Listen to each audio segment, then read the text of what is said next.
rock and roll, but I like it.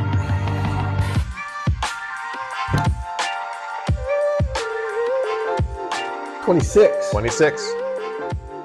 We were wrong last time when I thought it was 24. I swore you said 24 last I time. did say yeah. 24, Oh, but it was okay. 25, and this is 26. Okay, back on track. Champions. Welcome back.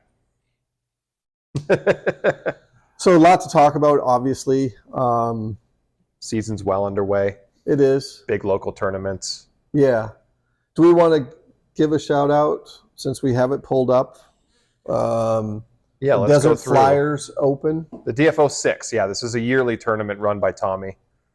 Tommy Guns here in Phoenix, Arizona. Yeah, local pro. Puts on great tournaments. He always has great trophies. Yeah, he I'm really starting- prides himself on the get-go and the trophies and the players packs and all of it. Yeah. Right? He's like crushing it that way. Mm-hmm.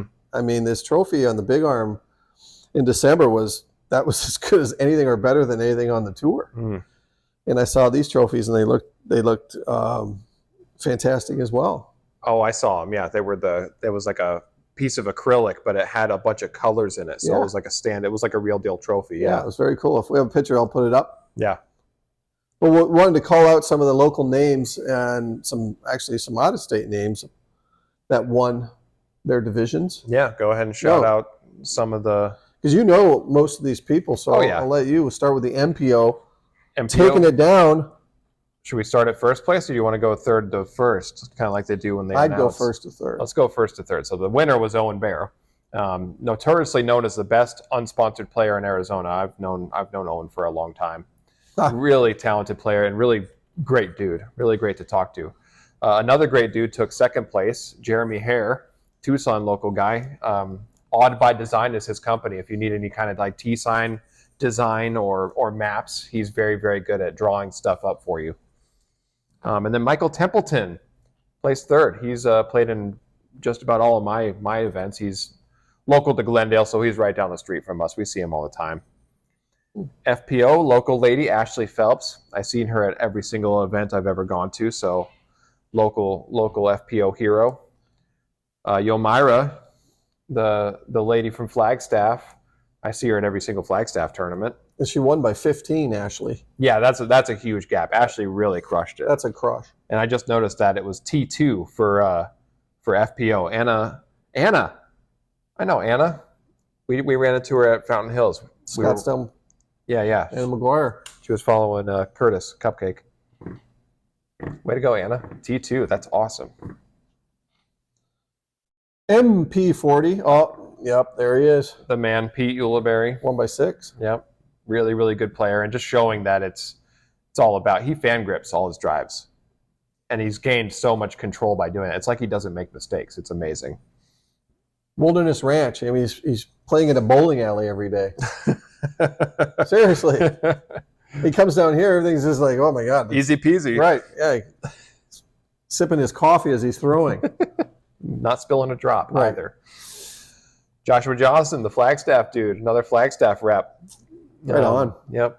Josh has been pretty predominant for a long time. DD player Well done. and lefty, if I remember correctly.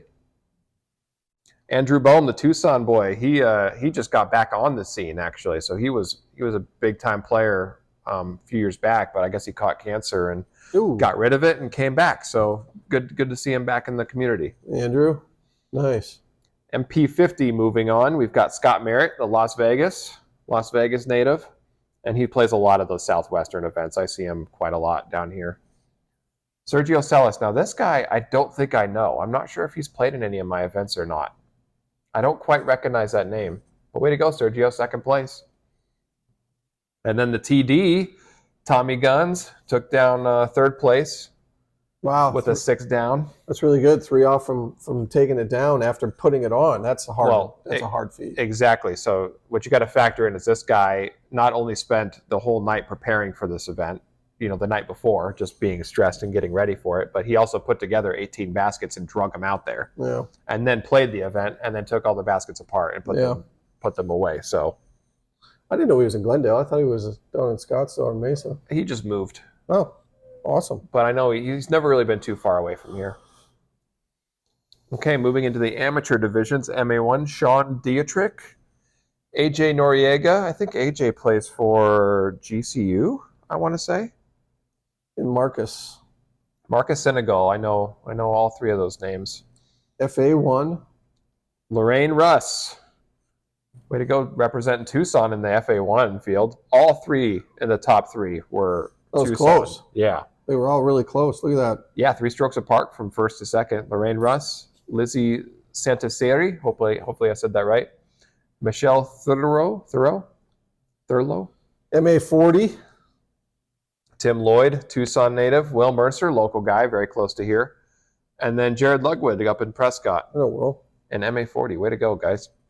MA50. Kenji representing again, man. He's been on fire. Yeah, exactly. He's really been playing very, very well the last couple of years. Even at Worlds, he really made a good run at it.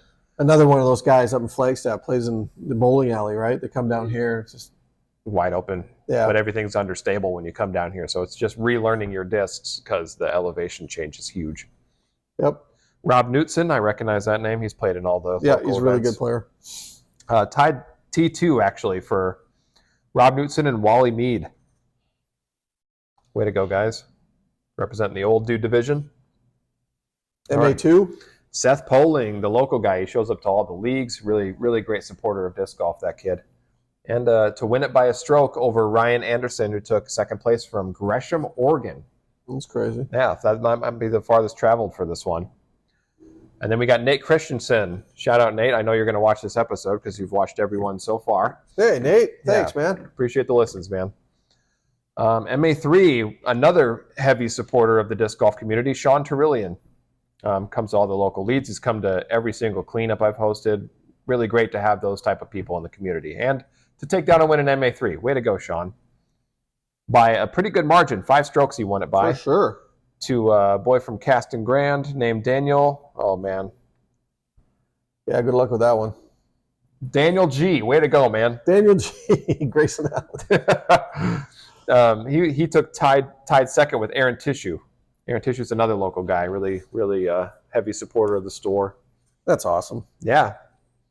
That's awesome. So that's our local tournament. We wanted to throw that in, a little local flavor, because it's a big event. Well, and yeah, it causes a lot of buzz. You know, there's an A tier that he throws on, and then a B tier. So Tommy's really doing a lot in the community to raise the game up. And this one was at a sort of a distressed golf course down in Mesa. So it's great that we're finding other places to play.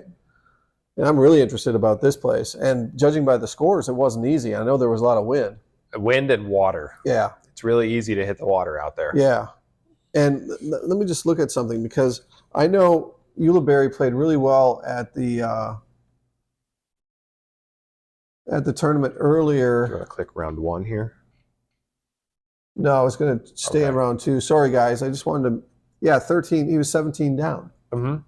So he would have won the whole tournament, because there wouldn't have been any MP40. I see. MP40 would have played the same tees. Yeah, so in MPO, he would have taken it by 4 strokes. Yeah. And second place in that division would have taken, Joshua would have got second place in the open division. Yeah.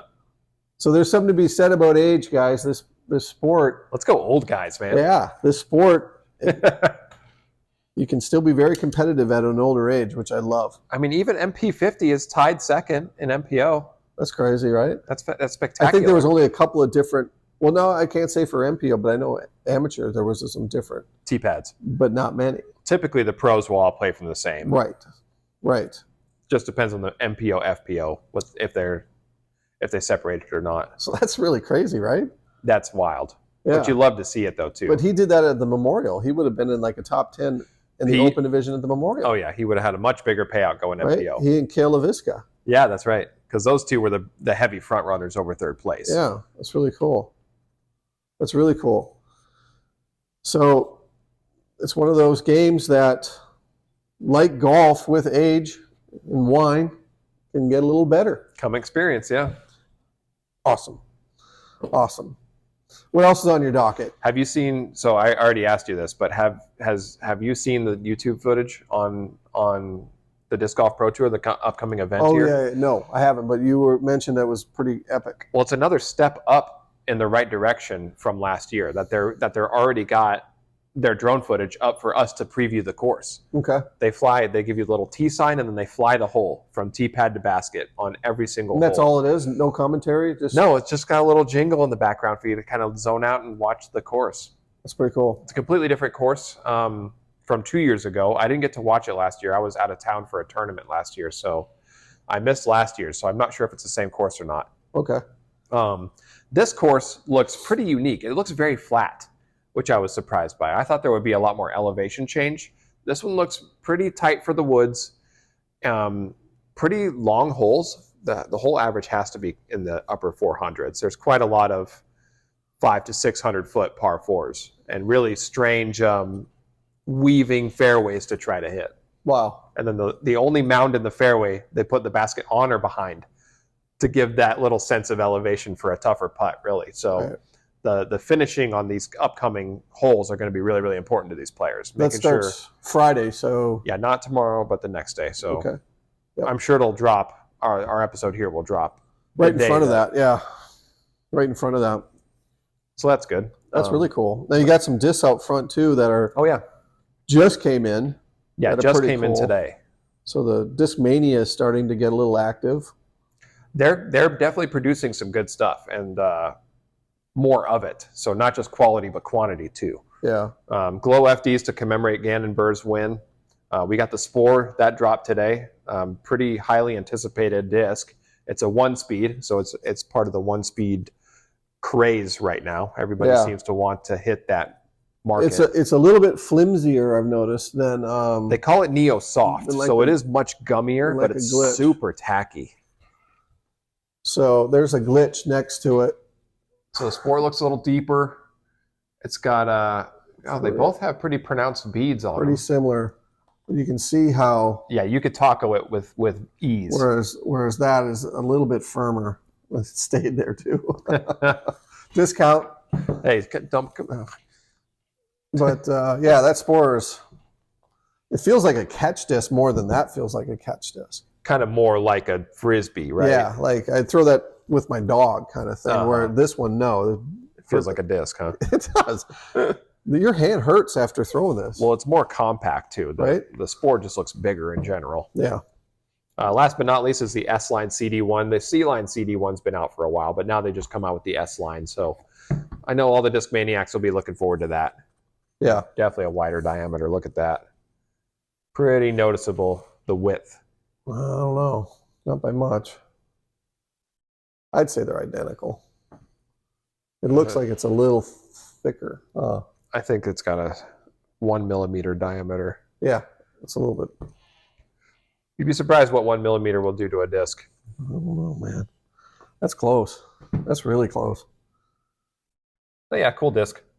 Yep. Speaking of cool discs, though, there are a ton of the limited edition Tour Series. The cool stuff that's coming out, you know, every company likes to boast that they've got a cool thing coming out. The amount of cool stuff coming out right now is nuts.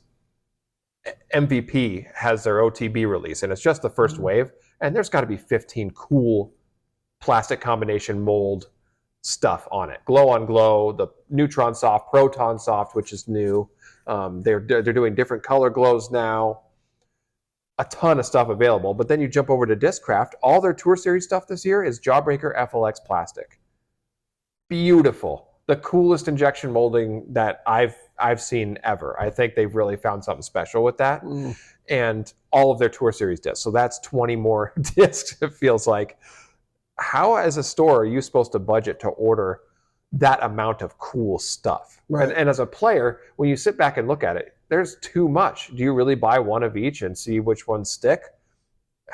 Maybe it's not going to be in a mold that you particularly want. But with MVP people are going to want every single one of them. Just because every single one of them is better than the last. In what way? Because they're cool. Yeah. Proton Soft Paradox. I know a ton of MVP players are going to want that. A Glow on Glow Hex. Everyone that throws MVP is going to want the Glow on Glow Hex. Same with the Prism Proton. I think there's a Prism Proton this year. Oh God, I hope it's an Insanity. That would be freaking awesome. Well, you do a lot with MVP at the store. There's no doubt about it. And I've said it time and time again. If you put a time lapse on this thing, it would be pretty cool. How the ebb and flow would be wild. It'd be wild. And I wonder how quick that's something we actually need to measure is the turnaround time for some of this stuff. Innova goes quick, MVP goes quick. Yeah. Yeah. They make a great product. There's no doubt about it. And there's a lot of opportunity to find that missing area of your bag, right? Oh, yeah. They have within them. Every single shot shape under the sun and every gap that you can imagine. So, yeah. Whereas before you wore in those discs for those areas, and now you just buy and play, plug and play, which is great. I think it's fantastic. We all want the gratification to come a little bit quicker. Mm-hmm. You know, it's fun to look at these discs and compare them out in the field. How they fly to something that might be a little bit more beat up, and maybe there's some advantages in the newer technology than there are some of the older plastics, but I still see a huge demand for older plastics. So yeah, I mean, not all plastic is created equal, right? It's all over the place. Mm-hmm. And we talk about collector discs all the time, but Innova, their old Star plastic is damn near indestructible. Yeah. I mean, I've got a Star Destroyer in my bag now that is just, it's awesome. And it was made in 2008. Yeah. And it flies like it did the day it was born. Yeah. So there's something really impressive about that old Star plastic. And that's why it's worth more at the end of the day. Who knows if a company that's going to come out is going to make a disc that is so reliable and has that kind of longevity. Right. Typically, you don't want that because then you don't have to replace it and buy more. Right. Right on. Plenty of people get hooked on the new plastic, though. And then the other thing to talk about, we got Dusty on top of the grip bag, Dickerson grip bag. Well, we know you've all been waiting very patiently for the next giveaway, so this is our next giveaway. Here it comes.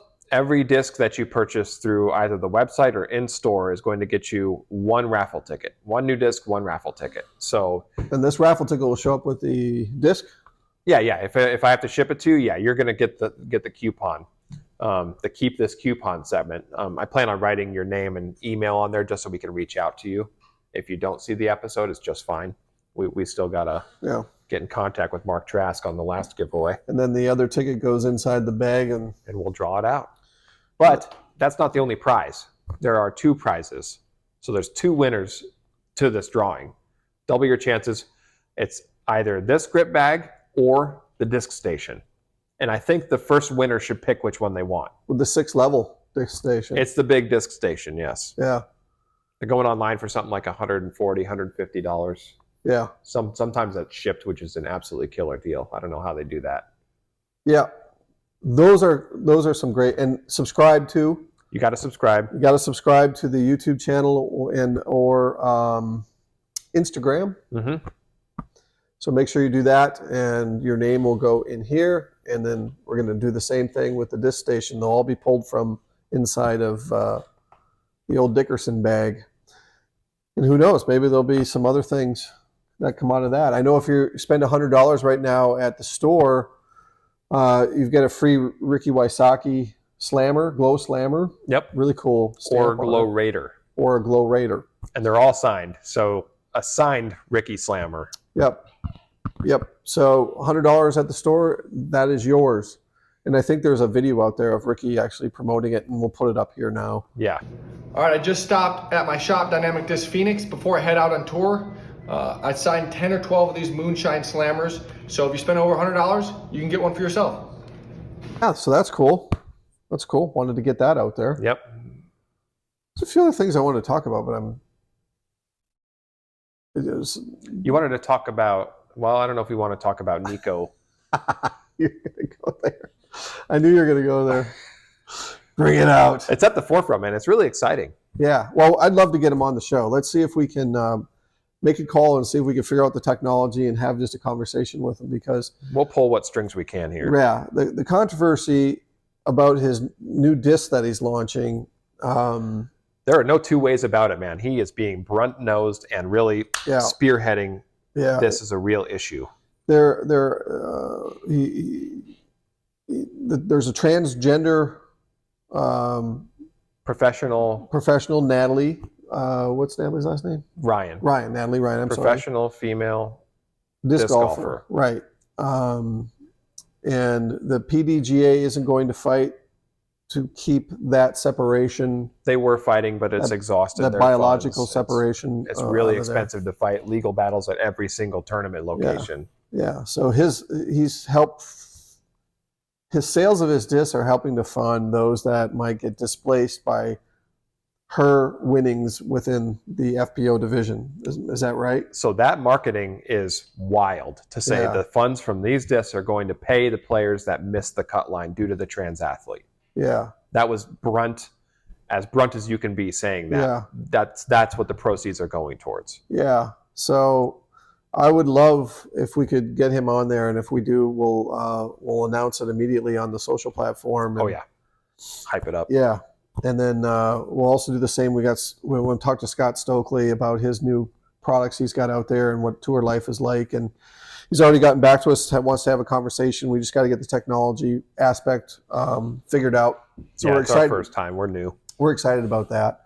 So we'll get some of the guys when they're on the road, and maybe we'll even get as we figure that out, that opens the door again. They don't have to be in Arizona anymore for us to talk to them. So that's great.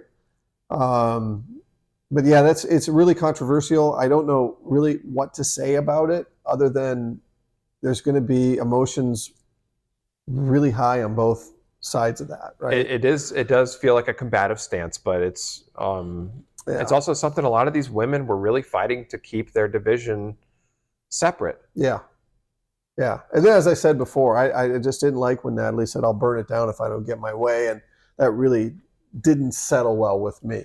It was very aggressive. It was very combative. It was very, I'm going to get my way or else. And yeah, to bring down all the other women with her. Yeah. I've done some research into this just because I wanted to get a pure, stand back and get a whole view of what's going on here and what the argument is on both sides. I really wanted to take a non-biased view at this and really do some research. Good for you. After doing the research, I think there's only one way about it, man. Yeah. You've got a physical advantage, and the only way to do it is to transition before puberty, and even that's a whole nother conversation of politics. Right. But bone density, muscle mass, tendon strength, there's quite a lot that goes into why the divisions are separate. Yep. Muscle quickness, it's all there. The twitch strength, yeah. I mean, that's just a fact. That's a reality, and it doesn't mean you can't be who you want to be. It just means that you have to be reasonable and fair about certain things. Yeah, I don't think you can call it a transphobic issue. There's really no issue with identifying how you want to identify. But to say to burn it all down, that really stuck in my craw. That did not sit well with me. Well, it's not a good look. It's not. If I don't get my way, I'm going to burn it down. That's just, really. So anyway, moving on. How you like to play at your local course, or more so like in a casual round. Like, what does your casual round look like at home? Do you like music when you play? Do you mind if people are smoking and drinking? Do you like it when people are betting or even razzing or trash talking? Because I've found that when you play with this diverse group of people that make up the disc golf community, everybody kind of has their own flavor that they add to the card. So some people will bring certain things out of you. I don't necessarily trash talk up until I'm on the right card with somebody. And then I won't shut up. Yeah. Completely trashing each other and dragging each other. Steven's one of those people, our co-host here. He's such a good trash talker that it brings me to step my game up a little bit and banter a little heavier. And it's fun.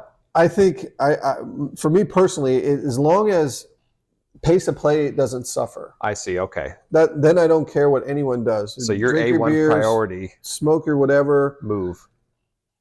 Yeah. Do all your, but etiquette still has to come first. So don't talk when someone's trying to throw, and pace of play. Don't be slow and dragging around or doing whatever because as long as you have those two things, you're having a great day. Yeah. I don't care what you do. Just be respectful of everyone you're playing with, and then keep pace of play. So, and that's awesome, because that's a That's a more serious mindset, I think, as far as disc golf goes, to say, hey, we've got to keep it moving, and you can't be talking while people are throwing, because that's kind of disrespectful. Yeah. Unless that's the vibe of the card, that you are kind of messing with each other, then it's a little bit more relaxed. But obviously you take the sport a little more seriously than some golfers, I'll say. I can't say most. Yeah, I don't know. I've always had that problem with anything I do. I just get over competitive. Mm. You know, I just do. And some people are like that. And other people are just out there for the nice walk, and other people are out there for, the camaraderie. Mhm. And that's what matters most. So we're all different. I'll say when I play, typically the same things apply. I like to keep it moving, and I like it when people understand that you're not supposed to talk while I'm trying to putt or throw. Yeah. But I also have a higher degree of patience to play with newer players. I love playing with new players to try to give them the best possible experience of disc golf, and really explain the game to them in a way that I think I can bring it down to their level and explain how things work, but also give them a good time while doing it. Yeah. So yeah, you're really good. You're really good with that. You're patient with people. yeah. So as far as like what I kind of like on a card, there's a lot of different things that can make the day really enjoyable to me. We can have a totally silent round, and I can have an absolute blast, just because everybody's on the same page of like, we're keeping it quiet, we're keeping it moving. Yeah. Everybody's throwing great shots and giving each other props. Yeah. That's always beautiful part of the game. But I can be on the opposite side too, where we take 3 hours to play a round. Oof. But we enjoyed a lot of banter. We did a lot of talking. We were kind of like mingling with other cards on the course. It happens all the time. Either way, disc golf is still beautiful to me, I think. I can only see it taking that long if I'm playing a course that is like a red line type thing. Lots of OB and long. Well, yeah, or a tour course. Okay. Where you're really soaking it in. You're really enjoying the scenery, enjoying everything, and you want to take your time and really, enjoy the holes because you've maybe seen them on television. Like you want to throw a few shots too. Yeah, maybe. I want to try a different angle at this, that type of thing. Yeah, we all do different things. When we're out there, music doesn't bother me. I'll bring my own music, and when I go, I've noticed that. Yeah, get my walk in every day. I'll really try and get 18 holes in an hour and 10 minutes at the slowest pace possible. Really run through it, though. Yeah. And I'll still throw 2 or 3, sometimes per hole. On our course over here at Kano, it's really easy to do that as long as it's not too crowded. Yeah. We really need to get that thing to 18, which is crazy, but it's taken this long. But we really have to attack the city with some backing to really say, hey, this needs to be done. Yeah. It's so much safer. It's the highest played course in Phoenix. It's got more foot traffic than any other course out there. If you are watching this and you have a business and you want to contribute to getting some of these things done with the city to get 18 holes at Contecito, we've got to keep raising money for Redline to get those tee pads done, things like that. I was under the impression that Redline was already done. They had people that were going to come out there and blah blah blah, and it's 2 years almost. Yeah, and nothing's happened. And is anyone out there that watches this that cares about Redline, contact us. And because we've got it in with the city and we've got the approval to get all this T-pad stuff done, but we need to raise money. Yeah, it's all capital at the end of the day. Concrete's not cheap. The labor to do it is not cheap. Yeah, and we want to get this stuff done and not sitting out there where it's a 3-month project. Just like a weekend, 2 weekends, done type of thing. Yeah, I'm sure we can get some volunteers to help with the shovels, forms, and everything else needed. Yeah, so doing our part to help the local disc golf community. Arizona needs to be disc golf. Yeah, look at the golf community here. It needs to be disc golf. This place is awesome. Yeah, we've got a huge population. Good courses, not great courses, but good courses. Well, I saw some of the footage from Tommy's tournament last weekend, and that course looked really distressed to me. So it can't be bringing in that much cash. It's not. Well, the new imagine owners, if we could make that a disc golf. Pay to play. Right. Obviously, except for Pete Ulibarri, it's hard. I don't know how deep we want to dive into it, but I can go over the change of ownership and why disc golf is not a thing there anymore, if that's worth talking about. No, because we got to go forward, but I do want to hear the story. The history? Okay, Yeah. maybe another. But we got to go forward. Like who's Well, that's their thing is they don't like disc golf. They want to focus on golf. right? But fact they're not. that They can't be making any money with that. They're not. That's why disc golf has come back, because they didn't exactly apologize for the way they broke off with the disc golf community, but they've opened it back up Right. to regular people like myself or TDs. Look, I am a snob when it comes to golf courses, and I saw those greens. I'm telling you, it's not worth $20. Right. Yeah. Well, and before the current owners took over, the course was actually pretty good. It wasn't great, but it was green at least. Everything else out there it looks like hell. I need to go check that out. Yeah. Back in the day, it was beautiful. I hadn't played there since the new owners took over. Beautiful disc golf, Yeah. but the Ball cour- golf the, would be like, the course, yeah. Yeah. Yeah. If you don't have good tees and you don't have good greens, there's no point in having a golf course, in my opinion. Period. Mm-hmm. Well, they look at way worse. There's now. there's 200 options in this valley, Yeah. Yeah. Right. right? Exactly. So Why would you pick yeah, that one? unless you're really on a budget and golf is your thing, I get it. But you still want to have good greens to putt on, and they're available. You know, retirement communities have great stuff that's fairly affordable. Mm, So that's interesting. for this one. Are you surprised we haven't seen Isaac Robinson? I am very surprised. Yeah. He's been pretty quiet so far. A little quiet. A little quiet. He's going Give to it come time. on. He'll come on. at Back some half point. of the season, yeah, watch out. He'll come on. His brother's playing well. He is, isn't he? Yeah. He's really found his stride. Yeah. And then when the boys were here, actually, they were talking about the Savannah Open, about how it was a great battle between the brothers. It was a putting battle Yeah. because apparently both of them weren't missing. And it was a pretty tight at the top. I think Ezra ended up winning it, and Isaac was close behind him at second.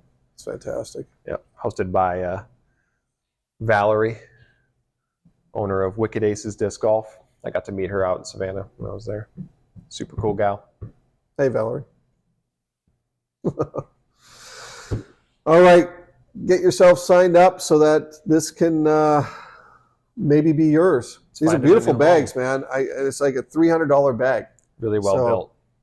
Get yourself involved by subscribing. Please click and subscribe. Then you're in, and then we're going to pull from those subscribers and then drop your name. 10 subscribers, then we're going to drop your name in here, so you don't even have to buy anything. So you're in, and the same with the disc station, okay? And we get to 1,000. We're definitely going to pull the trigger on this. It may be sooner, but If we get to 1,000 subs, we'll definitely pull the names. yeah. So we'll pull the name. So we get to 1,000 subs. Your chances are 1 in 1,000. Better if you buy stuff. So definitely look at that. Yeah, every new disc will be a ticket, Every new disc is a ticket. which for some of you is going to be quite a lot. Yeah. Pretty cool. All right, man. I wish there was more, but we're gonna get these guys in and talk to them about their new discs and what their reasoning is as to where cash is going. More to come. Pretty interesting.